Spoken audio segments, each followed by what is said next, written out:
this is kind of a tough decision for parents, whether or not to hand a credit card to your college kid. Yeah, it could help them build good credit, or it could be a financial disaster. And you just never know how it's going to turn out.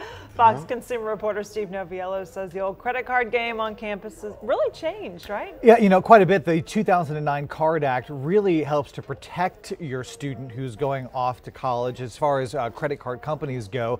It prohibits credit card companies from marketing to anybody who's under 21 years old if that person doesn't have a proven stream of income or a cosigner. It also eliminates something that was very popular back when I was a student, and that was those credit card companies setting up their tables at the student union, you know, and saying, hey, here's a free koozie or here's a free t-shirt.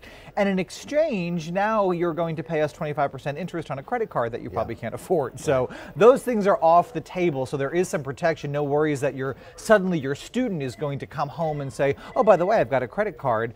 But here's the bottom line. If you are sending your college kid back to school with a credit card, understand this: when push comes to shove and things go south, you will be the one who probably pays that off.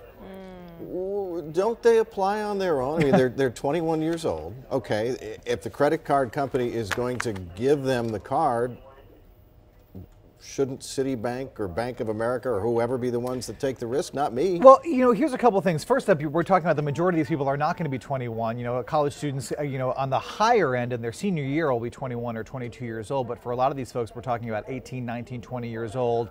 But look, the lesson here is being able to give your kid an opportunity to establish good credit. So if we screw this up too early on, this could be a problem that you are digging out from for years. It's kind of like the GPA, right? If you start off your first semester freshman year with a bunch of C's, you're going to be digging your way out from under those C's for 4 years. If you do really well with a bunch of A's and B's for a few years, and maybe senior year you get a little lax, you get a C here and there, not as big of a deal. Same thing with your credit, right? So as opposed to, you know, your student going and getting a credit card and then, you know, this creating financial ruin for them, I would much rather see, you know, while I'm a big fan of lessons and responsibility, I would much rather see mom and dad bail them out, and if there's going to be a payment penalty, let's set that up between the student and the parent as opposed to between the student and the bank, which could stick with their credit report for years. Yeah, rates are a little different when it comes to paying mom and dad back. Exactly. So they're, you know, they're grown up, but they're not really totally grown up yet, I guess. What kind of card should you give them if you really do want to make sure that there's a couple of different options here, you know, for students. First up, you can make them an authorized user on one of your cards. The nice thing about that is this: if it gets out of hand,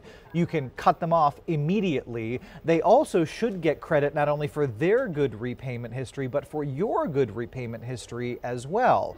Just make sure that you contact the credit card company to be sure that that's actually going to be the case. Second option for you is to co-sign a credit card for them, but understand this: not only are you, of course, liable for the repayment, but any negative behavior that your student might, you know, encounter will reflect poorly on your credit score as well. So that's a little bit more of a risky thing. If it were mine to do, and again, the idea here is to kind of teach a lesson in personal finance and personal responsibility.